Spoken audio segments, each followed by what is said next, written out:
Hello, YouTube. It's your boy Nathan coming to you to do another recap video. Today we are talking 90 Day Fiancé Before the 90 Days, Season 8, Episode 18, Emergency Exit. So we just gonna get on into it. We're in the last two episodes. We got after tonight, we got one more episode before the tell-all.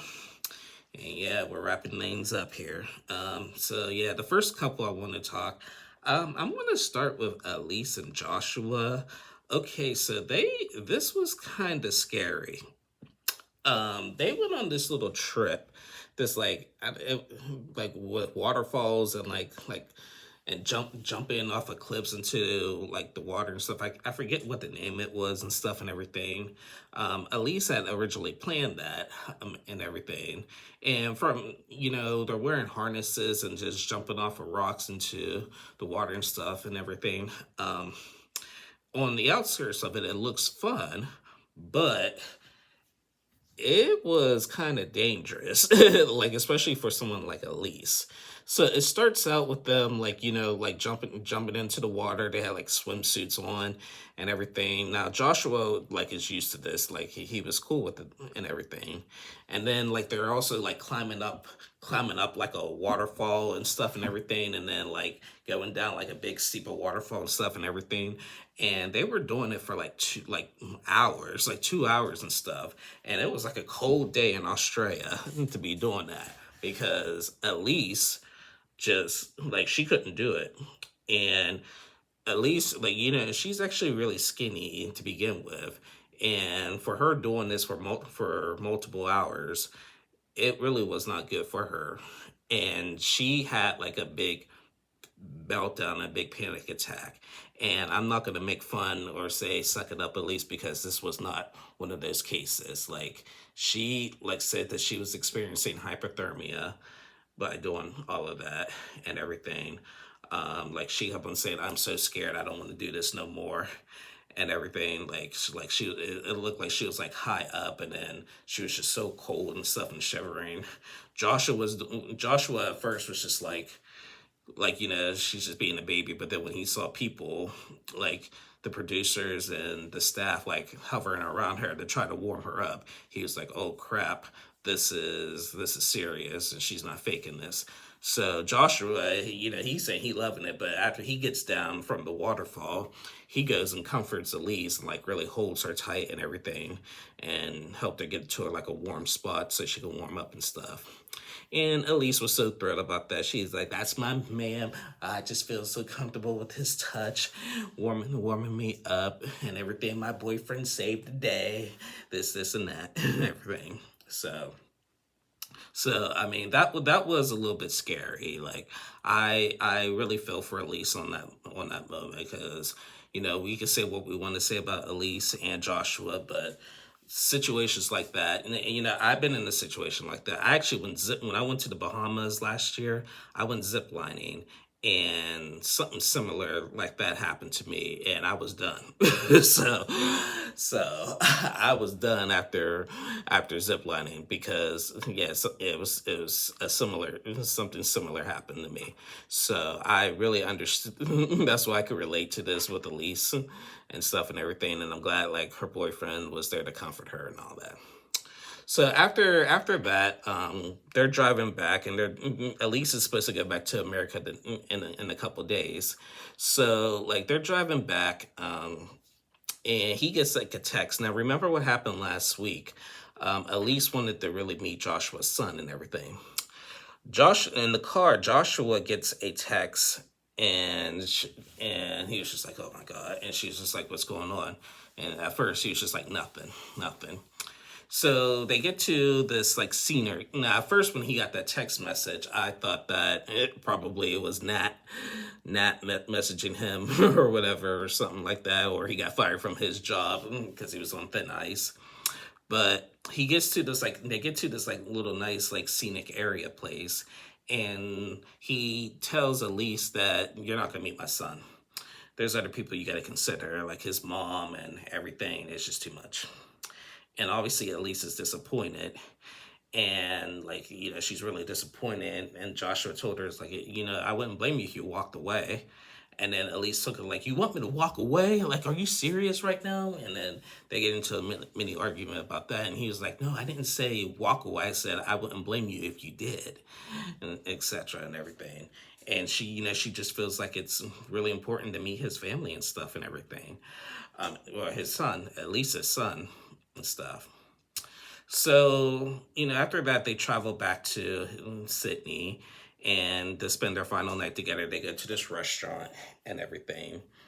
And while he was there, well, before he was there, he admitted to, after he said that she could walk away, he comes back and tells her that he's in love with her and everything.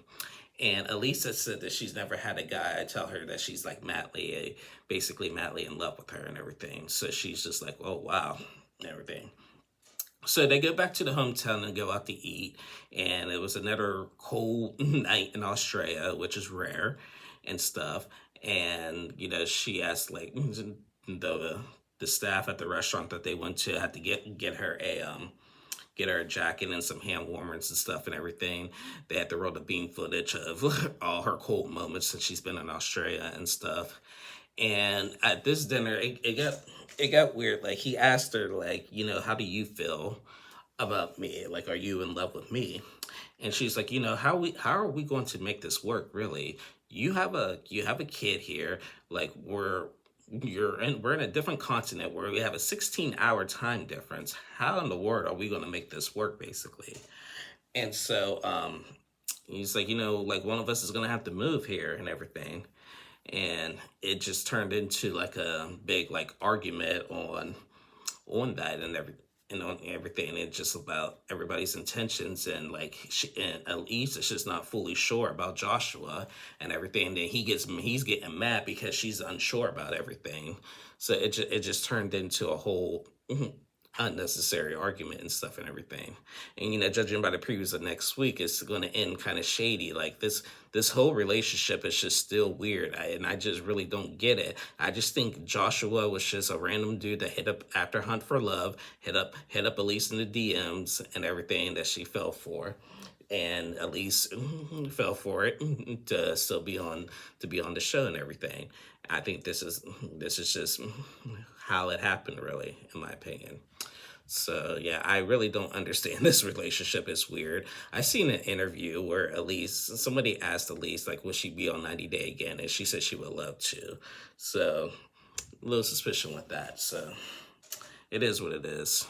So yeah, we'll see what happens next week as she heads back home. So yeah, that was Elise and Joshua. Next couple I want to talk is Aviva and Stig.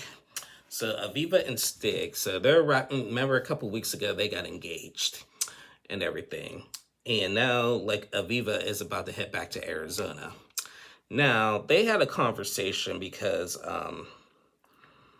apparently Aviva was supposed to move to Belize, like if everything worked well. Like they wrote the beam footage of her talking about how she could live in Belize and everything. And so now that they're engaged, they're in a hotel, like getting ready to go and stuff.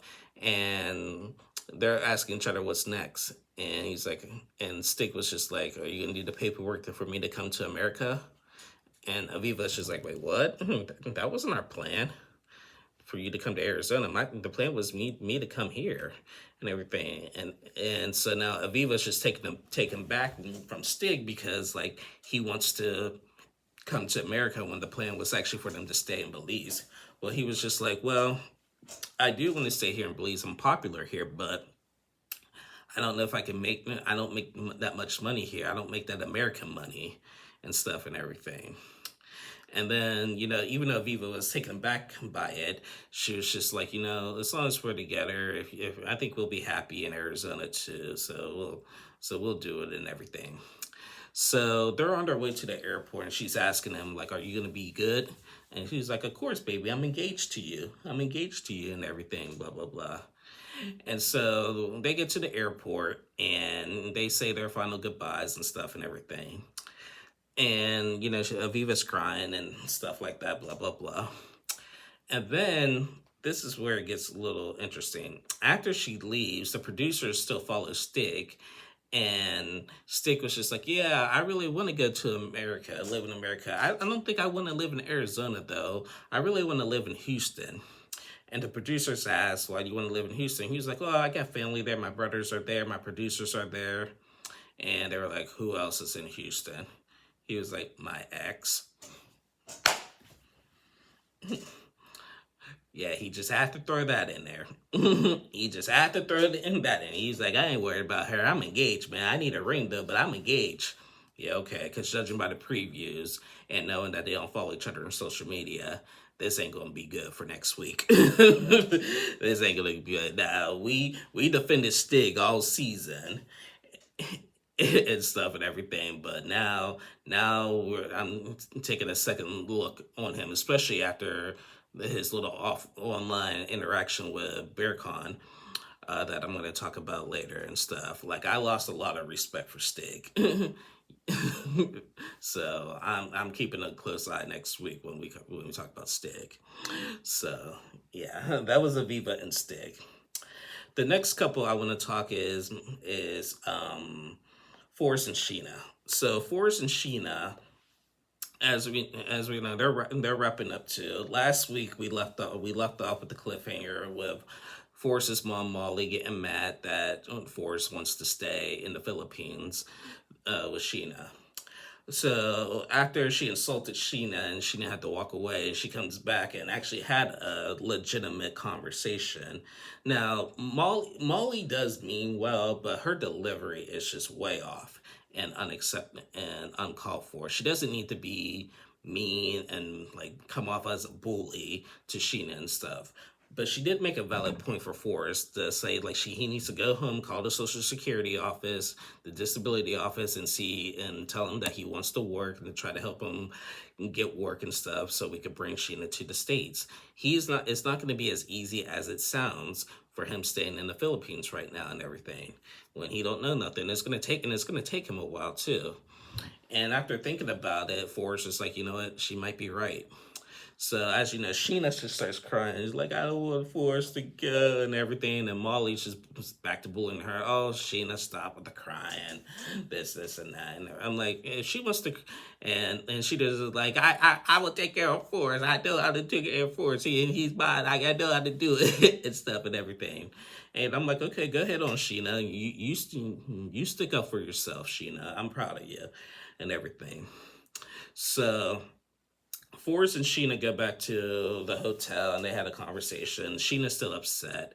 And, Forrest tried to assure her, maybe it is best that I go home and find a job because I'll make better money in America and everything. And we apply for the visa. And if it doesn't work and we get denied, whatever, then I for sure will come back to the Philippines. And it's not and everything. And Sheena's just like, your mom just still like has way more control on you than what you realize and stuff and everything. And he was like, it's not just my mom, this is my decision too. But she does make a valid point. And I agree. It's really not as easy as it sounds. And let's not look at, last season's B90 star Lauren, remember Lauren and Faith, who I couldn't stand and stuff. He's living in the Philippines and just still doing his weird shenanigans and stuff. Somebody did a video about him, just looking awful and looking suspicious and stuff. So, but when he was on the show, he talked about how cheap it is to live in the Philippines and stuff and everything. And maybe it is, but it's still not. It's still not as clear cut as it sounds. You still need to have like a steady income to basically survive anywhere. It's hard in America. Some places it's going to be harder. Some might be easier. You don't know. But, you have to start somewhere. So I hope Forrest can figure it out. Now, rumor has it that he is working now and has like as a pharmaceutical tech or whatever. So hopefully he's saving up to be with Sheen. I know 100% at this point there's just no possible way for them that they're not together. I think Forrest and Sheena are still together. Out of anybody this season, they're still together. So yeah, that was Forrest and Sheena. Next couple is the other Filipino. Staying in the Philippines, we're gonna talk about my people, Javon and Annalyn. So, oh my God, finally, it's time for their vow renewal ceremony. Now, throughout the season, I've said the whole season with them, they are so up and down. They get more of a leeway because they're married, because they're already married compared to the other couples. But they just always show they're up and down, up and down. Finally, today, other than from their airport scene, was the best moment we've seen out of Javon and Anna the whole season. So it starts off with them getting ready for their vow renewal ceremony. They come in, they have the hairdresser ready, and the makeup person and stuff and everything. And Annalyn and them are talking about like how you're going to do your vows. Jovan is, he's not the best with his words, as he says, like, he wants to keep his vows like simple and stuff, like just he needs to work more of his expressions and everything. Annalyn told him, like, you don't need like have a big poem, just say what's on your heart and everything. So he was like, okay, I'm just nervous and stuff and everything. So she's like, don't be nervous. Now get out. You're not supposed to see me before this. But Anna Lynn made like a strange comment. She was just like, you know what?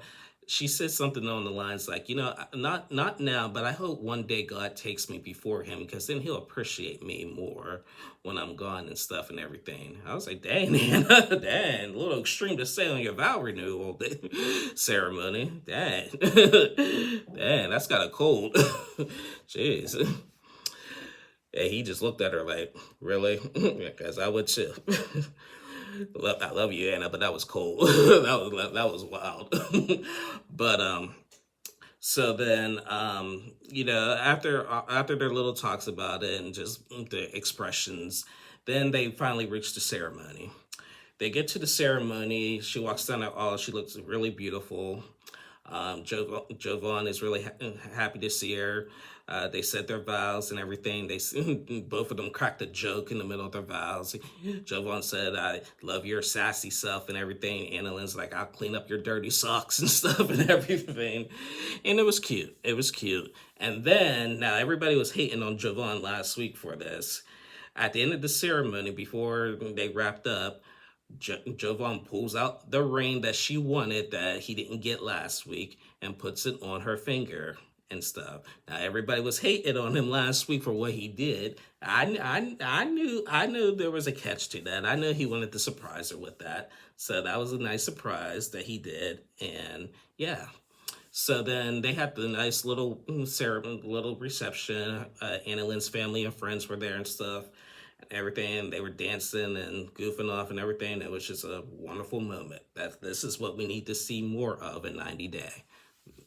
Exactly what we need to see more of.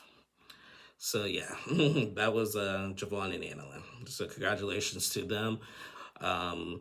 Judging by the previews of next week, she takes a pregnancy test that might be positive. So, okay, they didn't waste no time on that trip. So yeah. So moving on, next couple I want to talk is Laura and Birkan.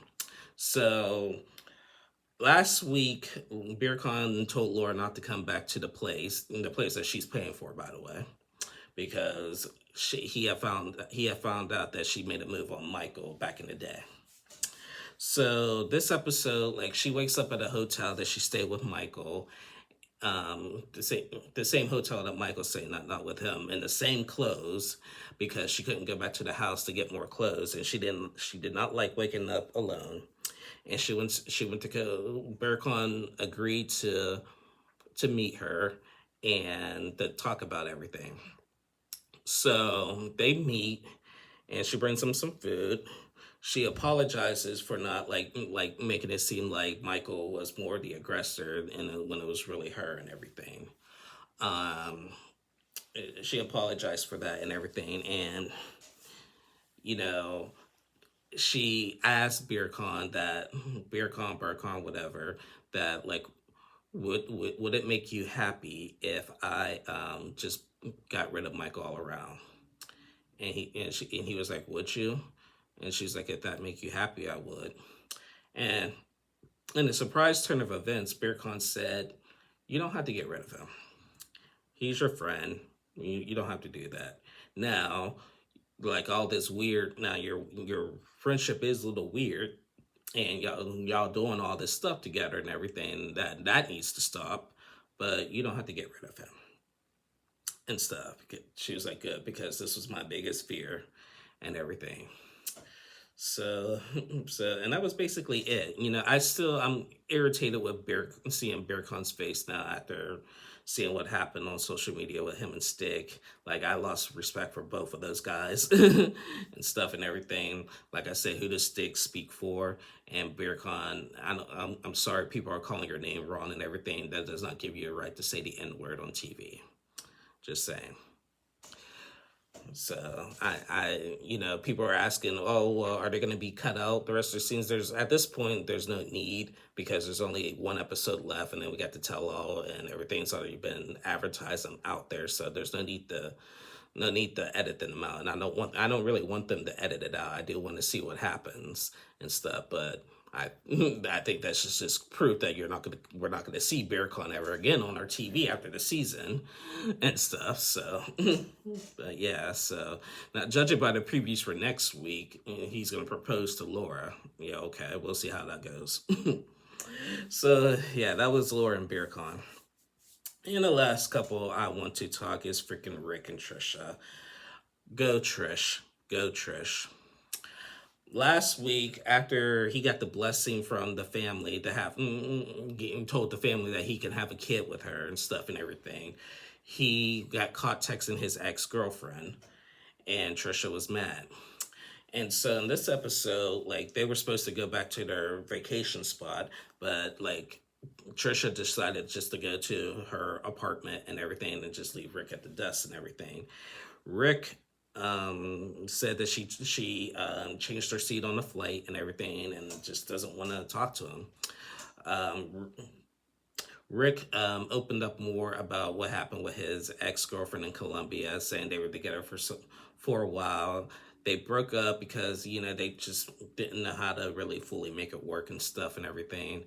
And she had blocked him when she found out that he was going to Madagascar to meet Trish, but then randomly unblocked her. We've seen some kind of pictures of them together and everything. So Trish actually did decide to meet with Rick one final time to discuss this.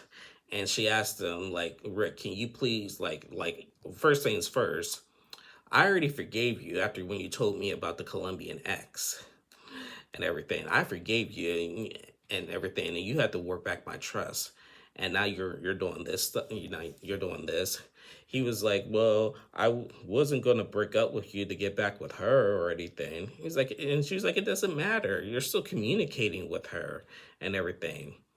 And she asked him, like, will you block her because you are mine? And Rick starts crying. He starts crying. It was just like, I'm sorry, I love you, Trish, but I can't block her. She's like, why not? Because he was like, I still have feelings for her. Bro, seriously. I mean, seriously. Seriously, like, why are we here? Why are we here? And Trisha's just like, you know what? I'm blocking you right now. And she pulled out her phone. He tried to reach for her phone again. She was like, this is my phone. This is my phone. I'm blocking you right now. He was like, oh, Trish, please don't do that. Please don't do that. And everything. Nope, I'm blocking you. You chose her over me. He's like, I didn't. Yes, you did. You said you have feelings for her, that you chose her over me. We're done here. And she gets up and walks away. Good for Trish. Good for Trish. Like, because this is just ridiculous with that dude. Ridiculous. Now, rumor has it that she's pregnant and stuff, like, and not by Rick.